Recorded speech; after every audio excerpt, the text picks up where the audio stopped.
राजस्थान से सोनिया को राज्यसभा पहुंचाने की तैयारी। भाजपा में राठौर, पूनिया सहित एक महिला नेता भी दावेदार। जानिए किसका पलड़ा भारी। राजस्थान में 3 सीटों पर होने वाले राज्यसभा चुनाव की तैयारी में बीजेपी कांग्रेस जुट गई है। कांग्रेस की तरफ से एक नाम सबसे ज्यादा चौंका सकता है, वो है पूर्व राष्ट्रीय अध्यक्ष सोनिया गांधी। उनके अलावा एक और दिग्गज के नाम की भी चर्चा चल रही है। उधर भाजपा में भी भूपेंद्र यादव का कार्यकाल पूरा होने से सीट खाली होने जा रही है। किरोड़ी लाल मीणा के विधानसभा चुनाव जीतने के बाद एक सीट पहले ही खाली हो चुकी है। बीजेपी में चौंकाने वाला नाम राजेंद्र राठौर का हो सकता है। हालांकि संघ की ओर से सतीश पूनिया का नाम भी सुझाया गया है। वही पार्टी की राष्ट्रीय सचिव और दिल्ली की सह प्रभारी अलका गुज्जर के नाम की भी चर्चा है।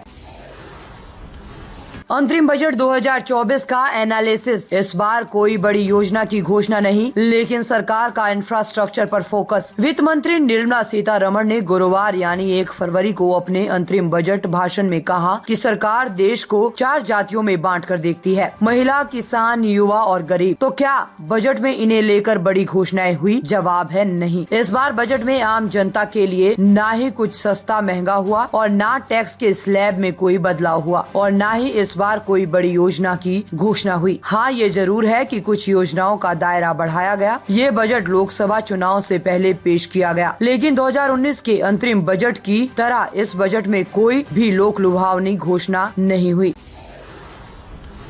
राष्ट्रपति भवन का अमृत उद्यान आज यानी 2 फरवरी से एक बार फिर आम लोगों के लिए खोला जा रहा है। 15 एकड़ में फैले इस प्रसिद्ध उद्यान में इस बार फूलों की 85 से अधिक प्रजातियों के अलावा एक पुष्प घड़ी भी प्रदर्शित की जा रही है। राष्ट्रपति द्रौपदी मुर्मू ने गुरुवार को अमृत उद्यान में उद्यानोत्सव 2024 का उद्घाटन किया। राष्ट्रपति भवन की आधिकारिक वेबसाइट के मुताबिक आम लोग 2 फरवरी से 31 मार्च तक अमृत उद्यान में विजिट कर सकते हैं। इसके लिए ऑनलाइन और ऑफलाइन दोनों मोड में टिकट बुक करवाई जा सकती है। हर साल की तरह इस बार भी 5 से 6 लाख लोगों के आने की उम्मीद है। 32 साल की पूनम पांडे की हुई मौत, सर्वाइकल कैंसर बताई जा रही वजह। मैनेजर ने किया कंफर्म, परिवार की तरफ से कोई बयान नहीं। 32 साल की मॉडल और एक्ट्रेस पूनम पांडे का निधन हो गया है। उनकी मौत की वजह सर्वाइकल कैंसर बताई जा रही है। इस खबर की पुष्टि पूनम की मैनेजर पारुल चावला ने दैनिक भास्कर की टीम से की। हालांकि उनके अन्य करीबियों ने इस मामले में चुप्पी साधी हुई है। खुद उनके परिवार ने अब तक इस बारे में कोई ऑफिशियल कंफर्मेशन नहीं दी है। मीडिया रिपोर्ट्स के मुताबिक पूनम की मौत उनके होम टाउन कानपुर में हुई है। ब्याज तहखाने में पूजा जारी रहेगी, हाई कोर्ट का रोक से इनकार। 6 फरवरी को अगली सुनवाई। 1700 से ज्यादा नमाजी ज्ञानवापी पहुंचे। ज्ञानवापी के ब्याज तहखाने में पूजा पाठ जारी रहेगा। इलाहाबाद हाई कोर्ट ने मुस्लिम पक्ष की याचिका पर पूजा पर रोक लगाने का आदेश जारी नहीं किया। इसके अलावा कोर्ट ने एडवोकेट जनरल को लॉ एंड ऑर्डर मेंटेन करने का भी आदेश दिया। इस मामले में अब अगली सुनवाई 6 फरवरी को होगी। इससे पहले गुरुवार को सुप्रीम कोर्ट ने ब्याज तहखाने में पूजा पाठ रोकने से जुड़ी याचिका पर तत्काल सुनवाई से इनकार कर दिया है। सुप्रीम कोर्ट ने मुस्लिम पक्ष को पहले हाई कोर्ट जाने का सुझाव दिया था। इससे पहले हाई कोर्ट में दोनों पक्षों की बहस हुई। इसके बाद जज की पीठ ने एजी से वाराणसी की स्थिति के बारे में भी जानकारी ली। वही मुस्लिम पक्ष ने कोर्ट को बताया कि वाराणसी कोर्ट ने 7 दिन में पूजा व्यवस्था तहखाने में करने का निर्देश दिया।